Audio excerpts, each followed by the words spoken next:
Hello children, कैसे हैं आप लोग। तो चलिए अपना आप सभी का स्वागत है एक बार फिर से आपके अपने चैनल एनसीईआरटी ट्यूशन अड्डा पर। तो चैप्टर पार्ट 1 हमने कवर किया था लास्ट वीडियो में इस चैप्टर का। अभी आज हम इस चैप्टर का कवर करेंगे पार्ट 2।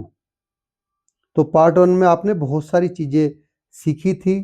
चलिए उसको फटाफट एक बार रिवाइज कर लेते हैं, आपने क्या क्या इसमें जाना था। तो ये आपने नेशनल म्यूजियम देखा था कि क्या होता है, क्वेश्चंस के बारे में आपने जाना था, और हम पास्ट के बारे में कैसे जानते हैं ये आपने समझा था। ये पूरी की पूरी आपको टाइमलाइन दिखाई गई थी कि एक टाइमलाइन पे कैसे आप चीज़ों को रिप्रेजेंट कर सकते हैं, कैसे उसके बारे में जान सकते हैं। और ये जियोलॉजिस्ट क्या होता है, पेलियंटोलॉजिस्ट क्या होते हैं, एंथ्रोपोलॉजिस्ट क्या होते हैं, और आर्कियोलॉजिस्ट क्या होते हैं, इनको बड़े ही अच्छे से हमने समझा था। और हाउ इज टाइम मेजर्ड, समय को कैसे हम मेजर करते हैं, ये भी आपने बड़े अच्छे से जाना था।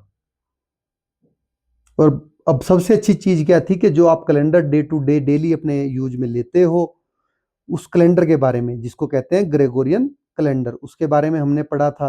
तो टाइम को कैसे कैलकुलेट करते हैं, बीसी क्या होती है, सी क्या होती है, एडी क्या होती है, वो सब चीज़ें हमने जानी थी। और ग्रेगोरियन कैलेंडर क्या है, हमारा पंचांग क्या है, कैसे हमारा पंचांग काम करता है।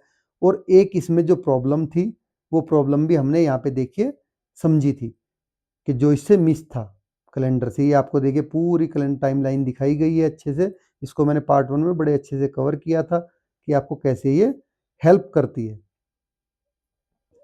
तो हम आ गए थे what are the sources of history. तो जो हिस्ट्री है उसके सोर्सेस क्या क्या हैं, नाउ लेट अस एक्सप्लोर। तो चलिए पता लगाते हैं, उससे पहले पढ़ लेते हैं सोर्सेस ऑफ हिस्ट्री क्या होते हैं।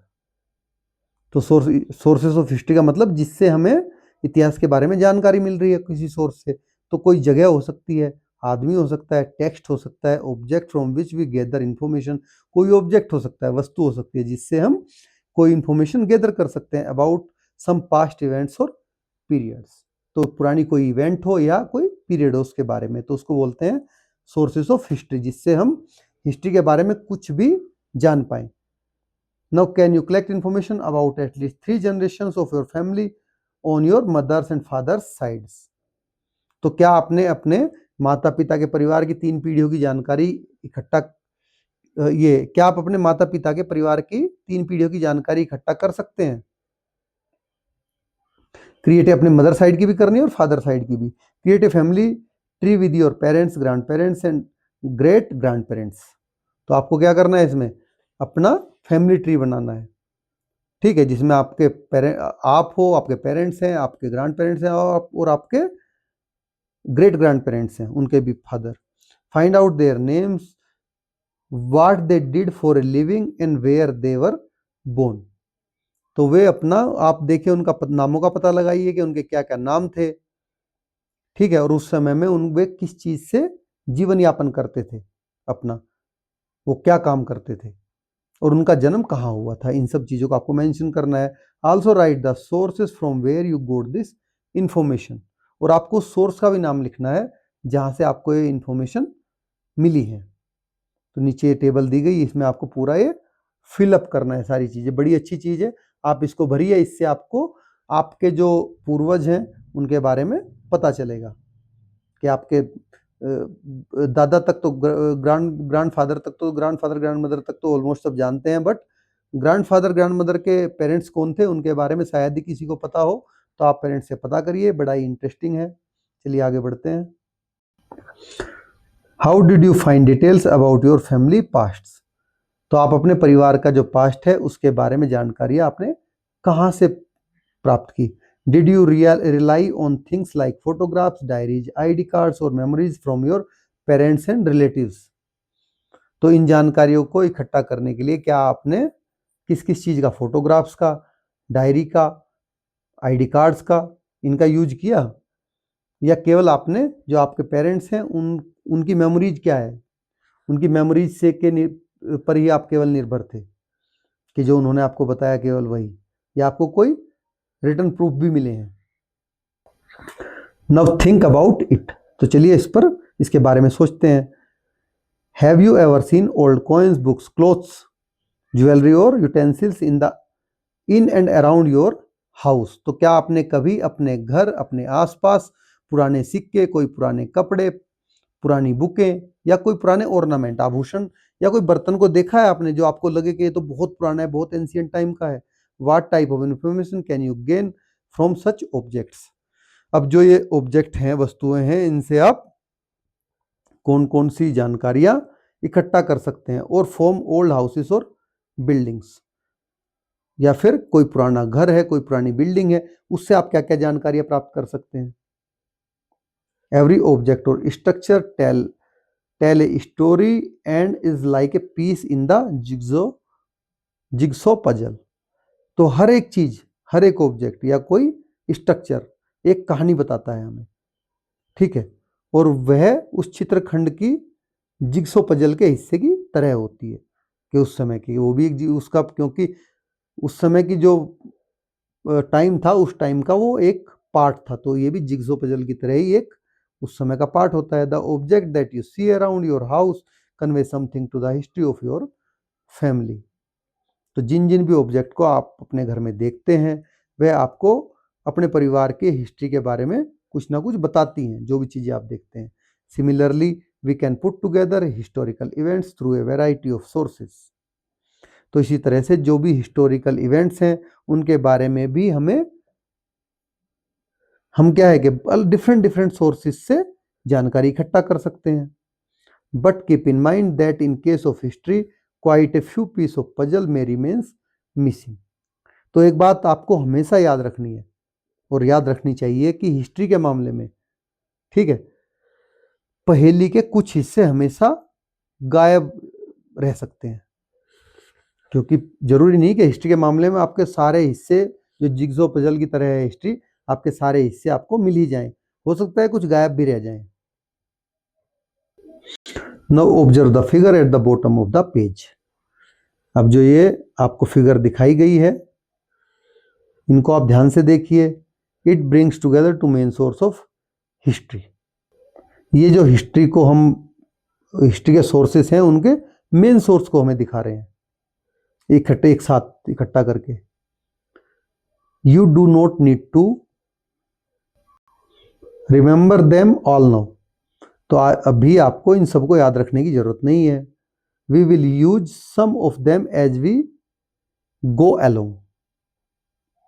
तो इनमें से आगे चलकर इनमें से हम कुछ को यूज करेंगे, तो आगे बाद में पढ़ते हैं, पहले चलिए उनको देख लेते हैं एक बार।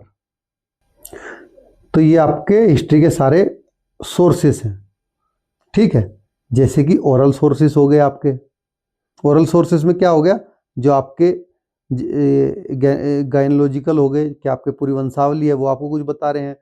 फोकलोर हो गए, कि आपकी जो लोक साहित्य, लोक कथाएं हैं। अब दूसरा हो गया इंडियन लिटरेचर, जो हमारे वेद हैं, पोएम्स हैं, हिस्टोरिकल टेक्स्ट हैं, कलेक्शन ऑफ स्टोरीज हैं, ठीक है। नव आ गया ये सब लिटरेरी सोर्सेस में आते हैं आपके, जैसे इंडियन लिटरेचर हो गया, फॉरेन अकाउंट्स हो गए, कोई पुराने बाहर वाले उनकी किताबें लिखी हुई, ये तो एक तो हो गए आपके ओरल सोर्सेस में, दूसरे हो गए लिटरेरी सोर्सेस। तो ओरल सोर्स हैं जो कि किसी के बताए सुने आ रही हैं बातें, और लिटरेरिकल सोर्सेस हैं जो आपके पास लिखे हुए हैं, साहित्यिक सोर्स। अब थर्ड वन हो गए आर्टिस्टिक सोर्सेस, मतलब कलात्मक सोर्स। किसी ने कोई चित्र पेंटिंग बना दी, किसी ने कोई स्कल्पचर बना दिया, मूर्ति कला, या कोई पैनल बना दिया, जैसा आपने अशोक के बारे में पढ़ा था। अब नेक्स्ट आ गए आपके एक्सकेवेशंस, मतलब जो आपने खुदाई से चीज़ें बाहर निकाली। तो कुछ खुदाई में आपको बहुत सारी चीज़ें मिलती हैं, वे हो गए। नेक्स्ट आ गए आपके स्ट्रक्चर्स, यानी कि संरचना, जो उस समय में स्ट्रक्चर बनाए गए, कोई मोन्यूमेंट बनाया गया, कोई मोन्स बनाया गया। मोन्स होता है टीला, मोन्यूमेंट्स होते हैं स्मारक, ठीक है। तो ये आपके किस में आ गए, आर्कियोलॉजिकल सोर्सेज में आ गए। नाउ कम टू आपके एक हो गए इंस्क्रिप्शंस। इंस्क्रिप्शंस क्या, एक तो मैन्युस्क्रिप्ट, कॉपर प्लेट और कोएंस। कोई सिक्का है, सिक्के पे लिखा हुआ है कुछ, तांबे के पत्र पे पहले लिखा जाता था, कॉपर प्लेट्स पे वो है, या फिर मैन्युस्क्रिप्ट होती थी ये भूर्ज वृक्ष होता था, भूर्ज वृक्ष की छाल जो होती थी उससे बनाई जाती थी पांडुलिपि, तो मैं उस पे लिखते थे वो, उनको बोलते थे मैन्युस्क्रिप्ट। तो ये बहुत सारे, देखिए कितने सारे आपके सोर्सेस हैं, और उसमें भी आपको इनको कितने अच्छे से ग्रुप किया हुआ है। Oral sources, literary sources, artistic sources, archaeological sources, excavations, inscriptions. तो ये बड़े ही अच्छे से आपको समझाया गया है कि आपको बड़ी आसानी से, अगर आपने इसको आप 2 4 10 बार देखोगे, आपको बड़ी आसानी से याद हो जाएगा कि हिस्ट्री के कौन कौन से सोर्सेस होते हैं।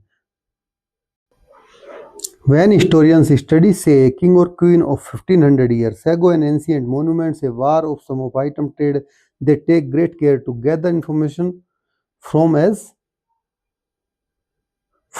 many sources as they can find and consult.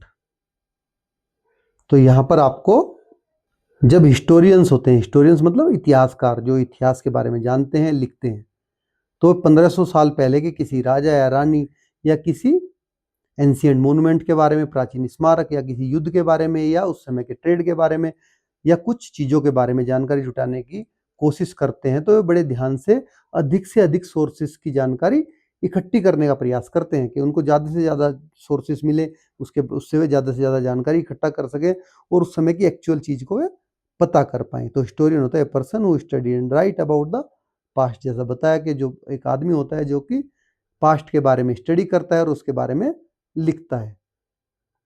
Sometimes the sources confirm each other. The jigsaw pieces matches at the other times. Source may give contradictory information. The jigsaw pieces don't match, in which case they need to decide which source they can trust more. तो ये बता रहे हैं कि कभी कभी ये जो सोर्सेस होते हैं वो एक दूसरे के साथ में मैच नहीं करते हैं। तो ये क्या हुआ, ये इसी तरह से हो गया जैसे कि किसी जिग्सो पजल का टुकड़ा मैच ना कर रहा हो, तो कभी कभी एक दूसरे के अपोजिट भी जानकारी प्रदान करते हैं। तो जैसे जिग्सो पजल का एक टुकड़ा आपने कहीं दूसरी जगह लगा दिया हो, इस तरह से। ठीक है, तो ऐसी जब स्थितियां क्रिएट हो जाती हैं तो इनमें आपको खुद से डिसीजन लेना पड़ता है इसको इतिहासकार को, हिस्टोरियंस को, कि वो किस चीज पर ज्यादा भरोसा करें। That is how they try to recreate the history of the period that are studying. तो इस तरह से जो हिस्टोरियन होते हैं वे उस समय का स्टडी कर रहे होते हैं और वे हिस्ट्री का दोबारा से पुनर्निर्माण मतलब रिक्रिएट, मतलब पुनर्निर्माण, रिक्रिएट करने की कोशिश करते हैं कि इसको रिक्रिएट करके देखा जाए कि क्या ये सही था या नहीं था। Who contribute to all these sources of history? तो इतिहास के इन सभी सोर्सेस में कौन योगदान देता है? Historians themselves, but also archaeologist, epigraphists who study ancient inscriptions, उनको बोलते हैं एपिग्राफिस्ट्स, और anthropologist who study human society and their culture, ये आपने जाना था। तो experts in literature and language and some more.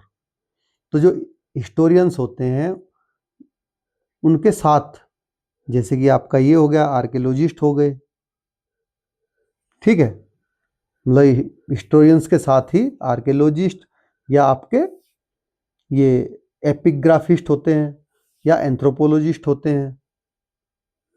तो ये सभी, या उस समय का कोई लिटरेचर हो या लैंग्वेज हो, तो ये सब अपना इसमें योगदान देते हैं हिस्ट्री लिखने में। In addition, in the last 50 years or so, scientific study had been contributing more and more to reconstruction of the past. तो साथ ही पिछले 50 सालों में जो साइंटिस्ट स्टडीज हुई हैं, वैज्ञानिक अध्ययन हुए हैं, उन्होंने भी हिस्ट्री के रिक्रिएशन में, दोबारा से निर्माण करने में अधिक से अधिक कंट्रीब्यूट किया है, योगदान दिया है। For example, study of ancient climate, chemical studies of excavated material, and studies of the genetics of ancient people have provided fresh insights which supplement the more usual sources. क्योंकि पिछले 100 से 150 सालों में साइंस ने बहुत ज़्यादा तरक्की की है। अब बहुत ज़्यादा तरक्की की है तो उसकी तरक्की के साथ ही जो पुराने समय की चीज़ें थी, जिनका उस समय कुछ और अनुमान लगाया था, लेकिन आज के समय में जब उनको हम अध्ययन कर रहे हैं तो वे एक्चुअल में कुछ और पा रही हैं। तो इससे पूरे का पूरा जो एक दृष्टिकोण है, माइंड मैप है, वो पूरा ही चेंज हो जा रहा है। तो ये मैंने अपने पास से बताया, अभी इसमें जो लिखा वो बताता हूँ इसका मतलब क्या है। तो जो पुराने समय का ये था क्लाइमेट था, ठीक है, उसकी स्टडी, जो वहाँ से चीज़ें निकाली गई उनकी स्टडी, उनके केमिकल स्टडी कि उनके केमिकल क्या थे, कैसे थे, और जो उस समय के एंशियंट ह्यूमंस है उनका जेनेटिक होता है अनुवांशिक की स्टडी से पूरा एक इन चीज़ों को पूरा ही फुल कंप्लीटली एक नया इंसाइट, यानी कि फ्रेश इंसाइट मतलब नया दृष्टिकोण मिला है, जिससे कि ये जो पूरक हुए हैं इसके सप्लीमेंट्स जो और ज़्यादा मतलब सोर्सेस को हमें प्रोवाइड करा रहा है और ज़्यादा एफिशिएंसी से, कि इन सोर्सेस पे आप आराम से भरोसा कर सकें। And when historians study recent history which usually means the last 2 or 3 centuries. Another source is newspaper. For the last 2 decades, electronic media, television, internet, etc. can also be consulted. तो साथ ही जब जो हिस्टोरियंस हैं वे हमें modern history के बारे में, modern history का स्टडी करते हैं, तो उनको तो अभी के टाइम में तो बहुत सारी चीज़ें हैं जिनको यूज कर लेते हैं, जैसे कि न्यूज़पेपर है, और अगर पिछले कुछ डिकेड की बात करो तो इलेक्ट्रॉनिक मीडिया का बहुत ज़्यादा योगदान है कि आप आराम से आपको पुरानी हिस्ट्री मिल जाएगी 20-30-50 साल पहले की, आपको टीवी से पता चल जाएगी, टीवी इंटरनेट से, ठीक है। तो आज के टाइम में तो जानना बड़ा ही आसान हो गया। जेनेटिक्स क्या होता है कि ये the branch of biology that study how in plants, animal और human certain features and characteristic get pass down from the one generation to next. तो ये जीव विज्ञान की, बायोलॉजी की एक ब्रांच होती है जिसमें स्टडी की जाती है कि किस तरह से कोई पौधा, जानवर या मनुष्य की कुछ विशेषताएं, उसके फीचर्स, ठीक है, और उसके कैरेक्टरिस्टिक गुण एक पीढ़ी से दूसरी पीढ़ी तक पहुंचते हैं। एक पीढ़ी मतलब जैसे कोई पीढ़ी है, आपके बाबा हैं, आपके बाबा के कुछ कैरेक्टरिस्टिक्स और कुछ फीचर्स आप में भी होंगे, आपके दादा के, ग्रैंड पेरेंट्स के। तो इस तरह से इसको बोलते हैं जेनेटिक्स के, जो कंटिन्यूस चलते रहते हैं, कभी खत्म नहीं होते। नाउ लेट अस एक्सप्लोर, चलिए पता लगाते हैं। There are a few image of different sources of history on the next page. तो अगले पेज पर हिस्ट्री के डिफरेंट सोर्सेज के कुछ फोटो दिए गए हैं। Who and what do you think the object show. तो ये वस्तुएं कौन कौन सी हैं और आपके अनुसार ये क्या क्या शो कर रही हैं। Write down in the boxes next to the image and any information that you get from these objects. तो जितने भी आपको ये पिक्चर दी गई हैं इनके सामने आप, उसमें स्पेस भी दिया गया, उसमें आप लिख दीजिए इनके बारे में, ठीक है, और उस चीज से आप क्या जानकारी प्राप्त कर रहे हैं उसको। जैसे देखिए यहाँ पर ये कॉइन दिया गया है, इस कॉइन के बारे में, इससे कॉइन से आपको क्या क्या पता चल रहा है, क्या मिल रहा है, आप लिखने की कोशिश करिए, अदरवाइज कमेंट बॉक्स में लिखिए, I will provide you the answer. तो इसी तरह से ये देखिए, ये जो इंक्रिप्शन है, ये जो हमारा अशोक स्तंभ है, इसके सब के बारे में आपको क्या पता चल रहा है, आप उसको लिखने की कोशिश करिए, ताकि आप भी चीज़ों को धीरे धीरे, अगर आप पढ़ रहे हो तो आप भी एक्सप्लोर करना सीखो। Now the beginning of humans history. अब जो ह्यूमन हिस्ट्री है, मानव का इतिहास है, वो कहाँ से शुरू हुआ उसके बारे में जानते हैं। बड़ा ही अच्छा टॉपिक है। Modern humans that is Homo sapiens. आपको सबको पता है कि जो कि आधुनिक मानव है उसको होमोसेपियंस बोलते हैं। Have walk the planet for about 3 lakh years.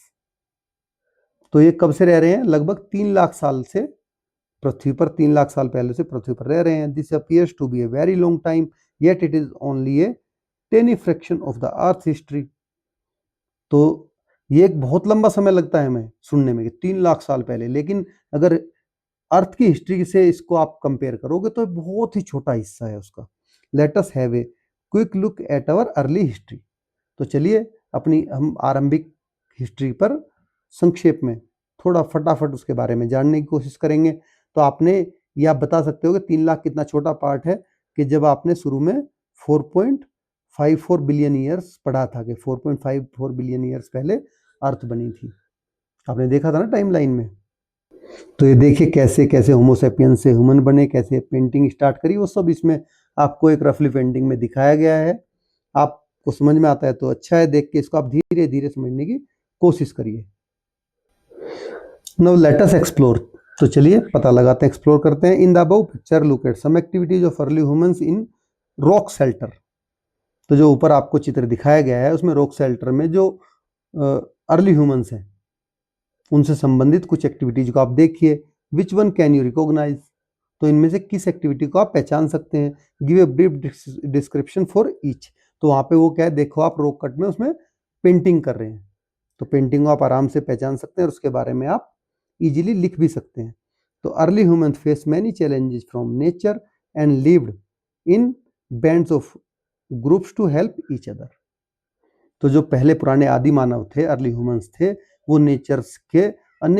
Nature से उनको क्या बहुत सारी चुनौतियां मिलती थी, चैलेंजेस मिलते थे, उनको सामना करना पड़ता था। ठीक है, तो वो एक दूसरे की सहायता करने के लिए या तो टोलियों में या समूहों में रहते थे, ग्रुप में एक दूसरे की हेल्प करने के लिए।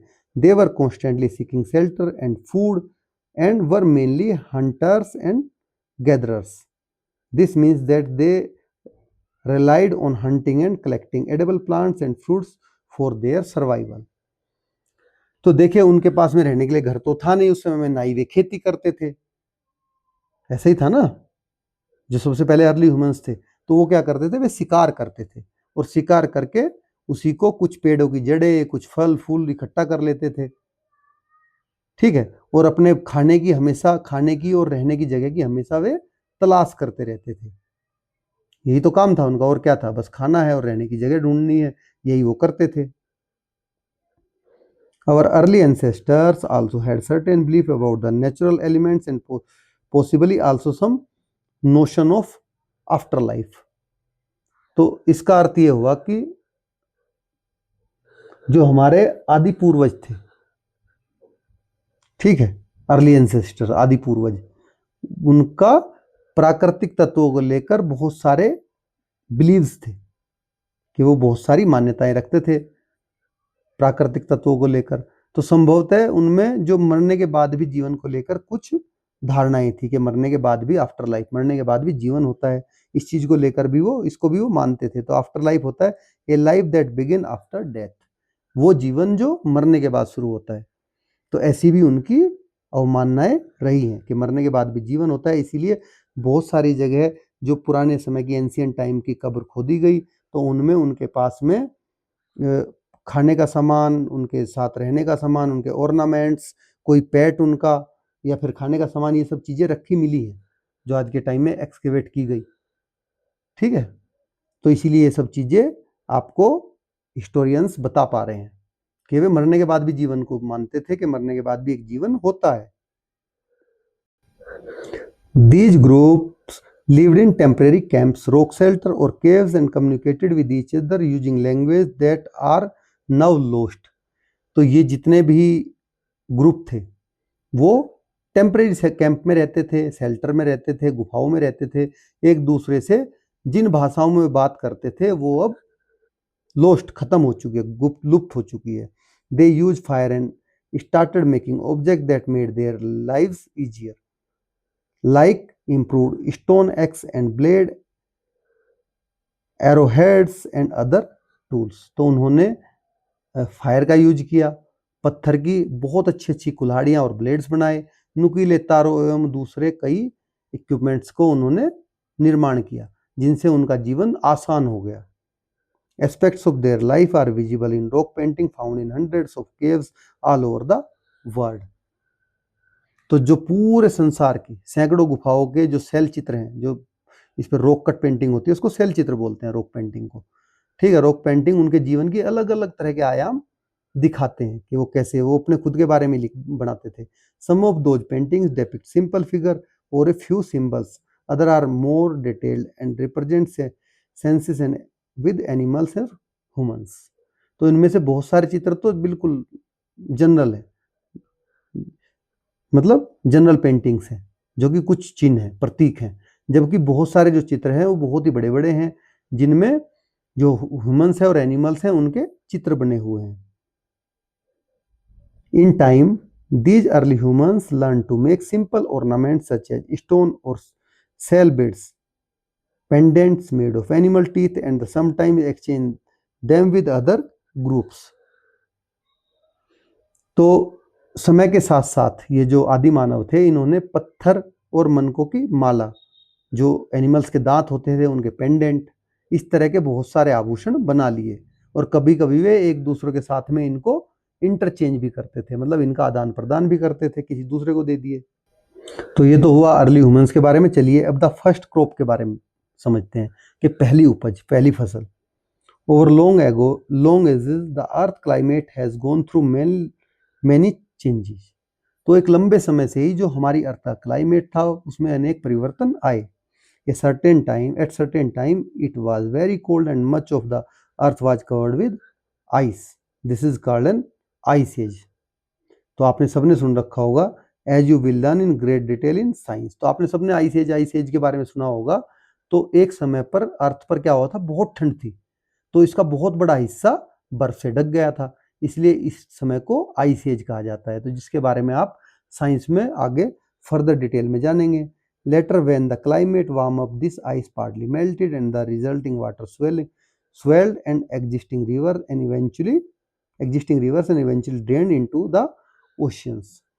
तो बाद में जब धीरे धीरे जो वेदर था वो गर्म होना शुरू हुआ, क्लाइमेट, तो जब वो गर्म होना शुरू हुआ तो बर्फ है तो पिघलेगी, बर्फ पिघली जिसके कारण उस समय में नदियां बनी। अब नदियों से पानी धीरे धीरे बह के पूरा वो समुद्र में जाना शुरू हो गया।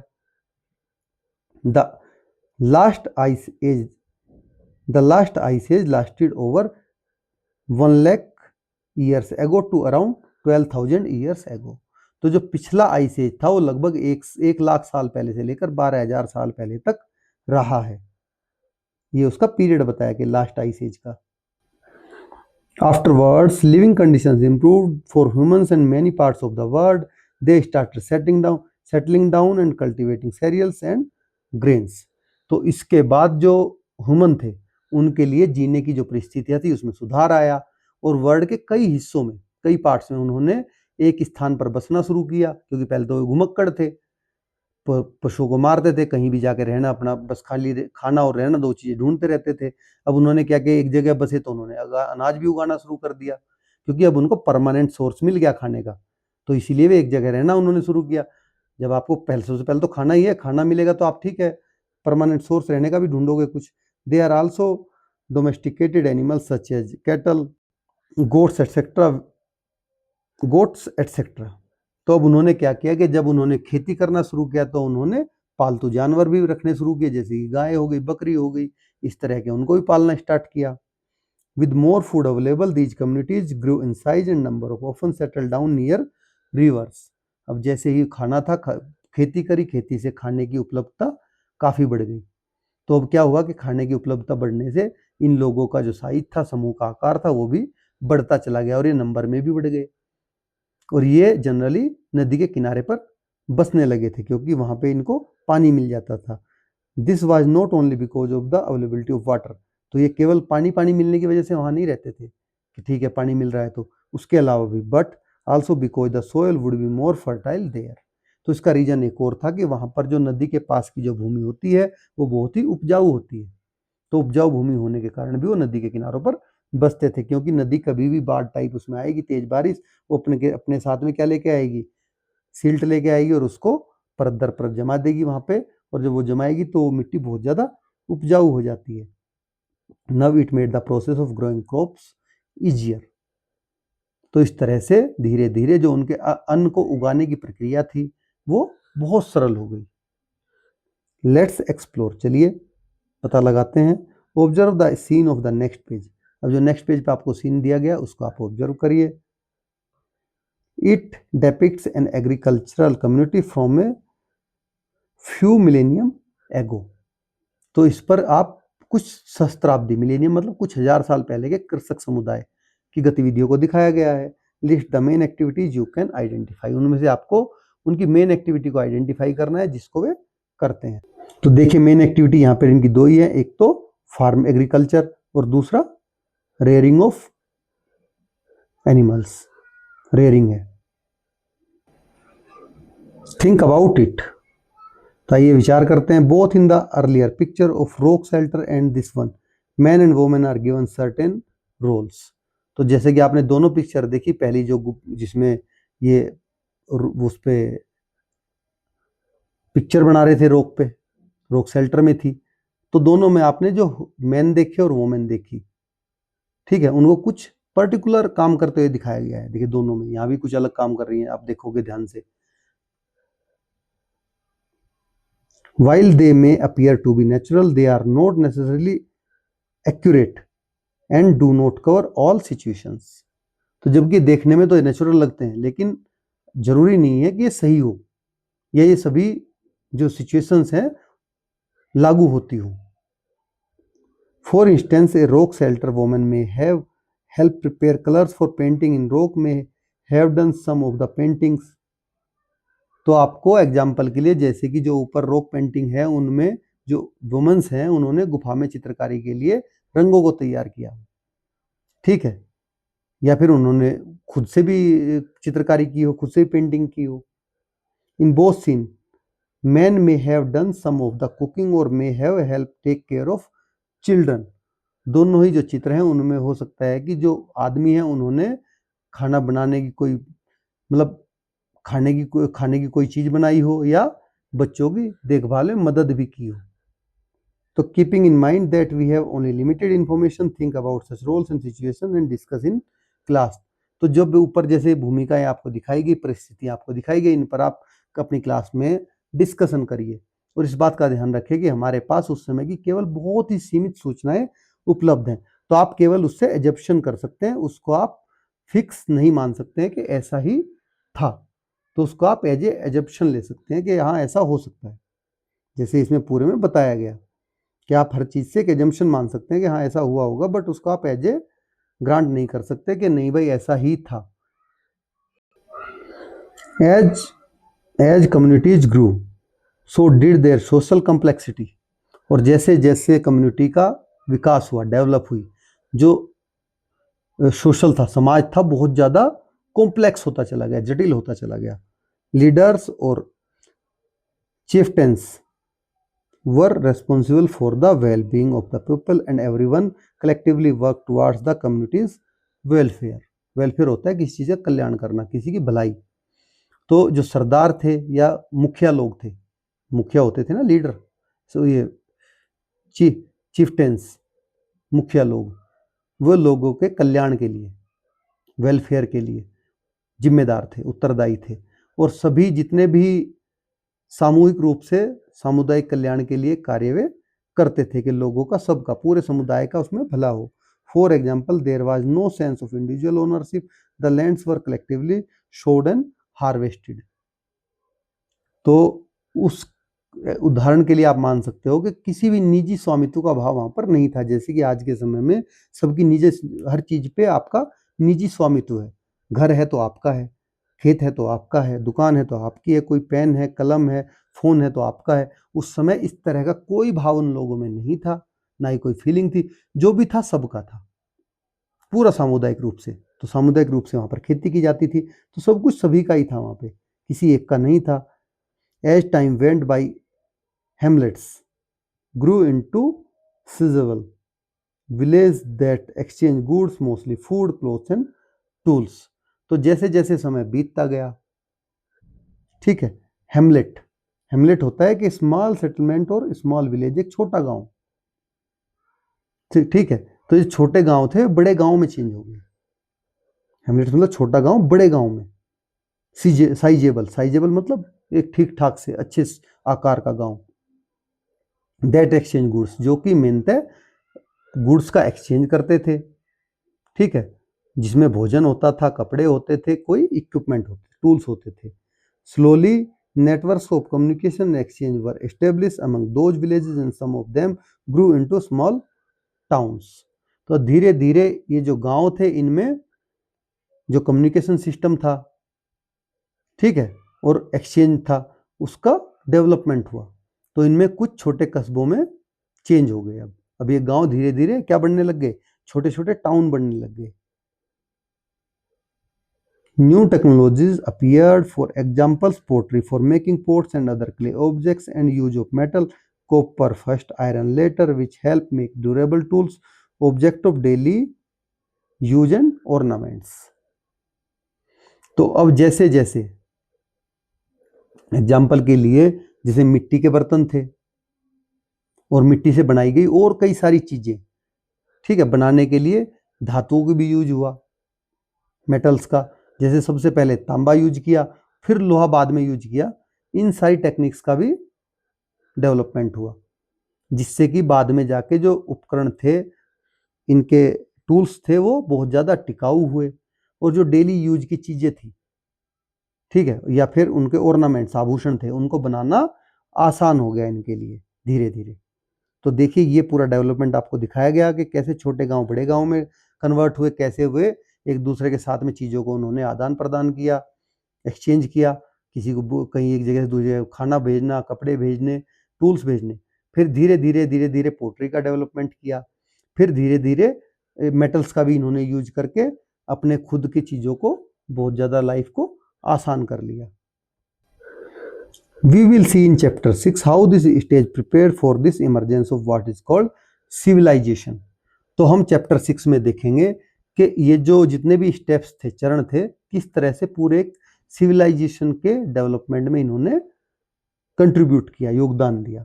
For now it is important to remember that this early progress of humanity had to face many challenges। तो अभी आपको सिर्फ इतने याद रखने की जरूरत है कि जो ह्यूमन ये थी, मतलब मानव सभ्यता थी, ह्यूमन सिविलाइजेशन नहीं, मानव सभ्यता थी, उसको विकास के इन स्टार्टिंग जो स्टेप्स थे, प्रारंभिक चरण थे, बहुत सारी चुनौतियों का सामना करना पड़ा था, क्योंकि ऐसे ही आदमी डेवलप नहीं हो जाता है, धीरे धीरे धीरे धीरे बहुत सारी चीजें वो धीरे धीरे डेवलप करते करते बहुत सारी चुनौतियां उन्होंने फेस की, तब जाके वो डेवलप कर पाए थे अपने आप को। At some critical times humanity could have almost disappeared as some earlier species did। और इसी के दौरान बहुत ज़्यादा टफ टाइम भी आए, जब जो कि पहले की प्रजातियां थी, भांति भांति मानव सभ्यताएं, वो सब लुप्त हो सकती थी। तो इतना कठिन टाइम भी आया कि वो सारे के सारे डिसअपियर्ड हो सकते थे, मतलब लुप्त हो सकते थे। Now we will never know those early humans to whose courage and persistence we know our existence today। तो अब हम उन आदि मानवों के बारे में कभी नहीं जान पाएंगे जिनके साहस और दृढ़ता के कारण आज हमारा अस्तित्व संभव हो पाया है। तो इस तरह से आपको बताया गया है कि जो हमारा आज का प्रेजेंट है वो पास्ट से ही कोरिलेट होके उसको हम आगे बढ़ा सकते हैं। अदरवाइज हम सोचे कि हम आज से ही शुरू कर लेते हैं, अपना आज का ही आज से स्टार्ट करके हम हिस्ट्री बना लें, तो दैट इज नॉट पॉसिबल। तो आज इसमें आपको बहुत सारी अच्छी चीज़ें बताई गई हैं। चलिए एक बार इसमें चैप्टर से पढ़ लेते हैं, बिफोर वी मूव ऑन क्या क्या ये बता रहा है, फिर कुछ मैं बताता हूँ। Now before we move on, आगे बढ़ने से पहले देखिए, we have explored some ways to learn more about our past. तो हमने कई सारे तरीके जाने जिनसे हम अपने पास्ट के बारे में जानकारी इकट्ठा प्राप्त कर सकते हैं। The concept of A timeline help us understand the sequence of historical events at different times. तो हमने एक टाइमलाइन बना के अलग अलग समय की जो जो इवेंट्स हुए उनको पूरे अनुक्रम में समझने में हेल्प कैसे करती है हमारी टाइमलाइन, उसके बारे में समझा कि टाइमलाइन हमें कैसे मदद करती है सीक्वेंस वाइज समझने में। तो there are different ways of measuring time. तो टाइम को मेजर करने के भी अलग अलग तरीके हैं, जैसे ईयर में करते हैं, डिकेड में करते हैं, सेंचुरी में करते हैं, मिलेनियम में करते हैं। इन सब की वैल्यू क्या होती है वो आपको बताई है। सोर्सेज ऑफ हिस्ट्री, हिस्ट्री के क्या क्या सोर्सेज होते हैं, how they help us reconstruct and interpret historical events। तो वे सोर्स से हम कैसे दोबारा से हिस्ट्री को रिक्रिएट कर सकते हैं, रिकंस्ट्रक्ट कर सकते हैं, और कैसे हिस्टोरिकल इवेंट्स के बारे में जान सकते हैं कि उस समय क्या हुआ होगा। Now we also had a brief look into the lives of early humans and how human societies grew more complex in time। तो हमने ये जो हमारे आरंभिक मानव जीवन था उसको मतलब संक्षेप में, बड़े ही ब्रीफ में, ब्रीफ होता है संक्षेप, शॉर्ट में जाना है, और मानव समाज कैसे कैसे धीरे धीरे कॉम्प्लेक्स होता चला गया। जो कि एक सिंपल सोसाइटी थी उस टाइम में, वो कैसे आज के टाइम में कॉम्प्लेक्स सोसाइटी होती चली गई, उसके बारे में हमने समझा है। तो इसके अलावा आपने ग्रेगोरियन कैलेंडर भी इसमें सीखा है, ठीक है, कि ये एडी बीसी बहुत सारी चीज़ें आपने इस चैप्टर में सीखी हैं। तो आई होप कि आपको वीडियो अच्छी लगी होगी। तो आपको वीडियो अच्छी लगी तो लाइक करें, चैनल को सब्सक्राइब करें, और ऐसी वीडियो देखने के लिए बेल आइकन को प्रेस करना ना भूलें। Thanks for watching.